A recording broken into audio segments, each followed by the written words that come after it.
All right, let's get to our busy telephones as we check in. Jeff is in Baton Rouge in Louisiana, sending our love on down to Baton Rouge. What's going on, Jeff? Hey, doing great. Great pleasure to talk to you, Sean. Yes, sir. Hey, I've noticed something really interesting the last few weeks. Both Obama and David Axelrod, his guy who left him to get his reelection campaign ramped up again. They keep mentioning. I think I've counted 6 or 7 times over the last few weeks how much they're thanking Romney for instituting RomneyCare, and how it was such a great model for them to go off of to create Obamacare. Yeah, we know why they're doing it, right? I mean, it's pretty transparent.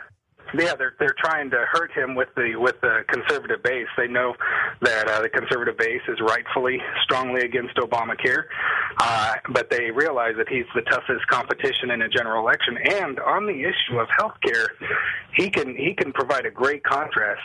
He can say, look, yes, we passed RomneyCare. You can argue whether you will, whether a mandate is right or wrong. He can say it is constitutional at the state level, but it's not at the federal level. That's one thing. But the biggest thing is the process by which he passed RomneyCare versus Obamacare.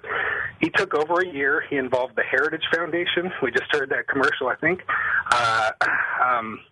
He involved, the whole political spectrum. The bill passed 198 to 2. It had public opinion support. It had support of just about everybody up there. And he can say, argue if you will whether it's working, but it was something that there was a consensus people wanted to do. Look at Obamacare. A matter of weeks, rammed it through, payoffs, kickbacks, who knows what, and against the will of the people. I mean, that when he's on the debate stage against Obama, that's going to provide a huge, huge contrast, and I think it's going to make Obama look really, really bad. Well, look, I think I was interviewed by the good folks over at Newsmax last night, and I don't like to do interviews, but this was so engaging with really smart people that we ended up talking, and I don't think I've ever done an interview this long in my life, for 2.5 hours or more last night. Wow. And I mean, they were downloading me, and because they kind of stimulated me in a way, and I don't think I've ever, I kind of let my guard down because I don't really trust many reporters, but they were asking me about every presidential candidate, and I was, look, I think Romney is charismatic. I think Romney would be great on the economy. His business background's phenomenal. I think, and I went through, I think the difficult question for Romney in this primary is going to be RomneyCare. And I know because I've asked him 3 separate times about it. He talks about, A, it should be the states. He talks about, B, that he did not get the bill passed that he wanted to because the legislature didn't go along with it, and he even vetoed sections, and they were overridden by the legislature. Yeah, that's correct. And he's going to have to make that case, I think, in as compelling a way as he can, and explain the differences of why he supported this, et cetera, et cetera. Yeah. And I think he's going to make the case. Look, he's going to show the differences between what his bill was, what he would have wanted, et cetera, versus what Obamacare is granting and giving, and he'll make the argument that states have a right to do what's in their best interest, et cetera. But I think that's his hardest sell. Now, I think every candidate out there now has an obstacle or a difficulty that they've got to overcome. Yeah, absolutely. And with Romney and RomneyCare, you're right. It is something that'll bumper stickerism. You can say RomneyCare equals Obamacare, therefore I don't like Romney. But if you look at the process by which he had it passed, if you look at there are many differences, and Romney didn't get everything he wanted.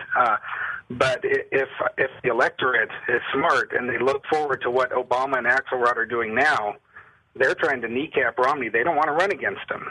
We should take that into account. It may be hard for the primary, but if we're smart enough to elect him, he's by far our best candidate. Well, look, it's for me. What I'm planning on doing here is because I know all of these candidates. I know them all very well. I've interviewed them all. They're all, frankly, a great alternative to Obama. I just don't think we can get any worse than where we are right now. My pledge to everybody is I am going to allow. This is your decision. This is the American people's decision. I'm going to weigh in on events and circumstances as they arise. I'm going to give you my take on the positive and negative of every person. But I am going to offer every single candidate as much uninterrupted airtime as I can give them, both on radio and television, so that you can make a better informed decision. Does that sound fair? Absolutely. And I am going to leave it wide open. You know, there's been candidates say, well, what about you're supporting this one? And I said, I have not endorsed anybody. But anybody that's running for president that wants airtime with a pretty significant audience, I'm offering it to them. And this is an environment which they're going to get a chance to speak and not be interrupted. Yeah, and I think you did that last time in 2008 during the primary, and finally you did come around to Romney when it came down to it. Well, I mean, you know, there came a point where I just felt like the conservatives were sort of splitting their vote, and that's kind of paved the way for John McCain. And McCain versus Obama, it was a no-brainer for me. It wasn't ideal. I mean, I've had substantive disagreements with John McCain. He was great on the war. He has a great background in history. But, you know, when it came to a number of significant issues, campaign finance among them and others, we just had fundamental disagreements. Yeah, last time, you know, you came around, Laura Ingraham, Rush Limbaugh said a lot of great things, and finally came around to Romney. Listen, It came late, but, you know, it's funny because he was a conservative alternative to McCain last time, and now people are saying, oh, he's such a liberal, he's such a Ryan. I don't think he's a liberal. I think he needs, and again, I'm going to offer comments on everybody. I could tell you, for example, Mike Huckabee's still got to overcome the issue of pardons and paroles and some decisions that he made as governor. I think Newt Gingrich is going to have to deal with perceptions from when he was speaker. He's already been inundated with issues about his personal life. I'm going to lay it all out there, and you're going to hear from all of these guys, and we'll tell you the pluses and minuses. I think Romney's economic background is a huge positive for him, especially because of the economic mess we're in. I think Gingrich's intellect and just, you know, he's as smart as any guy that I've ever interviewed. He's a bright, intelligent guy. You know, people say, can he focus on 5 ideas instead of 500? Sure. About the only way to unseat a sitting president, even if they're not wildly popular, is if the economy is going bad. Almost every time when there's been an incumbent who hasn't won, it's been on the issue of the economy. And we need to play to our strength, run to our strength, and that's where Romney's. You know, all right, I got who you support. I got it. Let the process go on. We're just starting. And the good news is that all of this vetting that goes on during the primary process, it is going to strengthen whoever the eventual nominee is.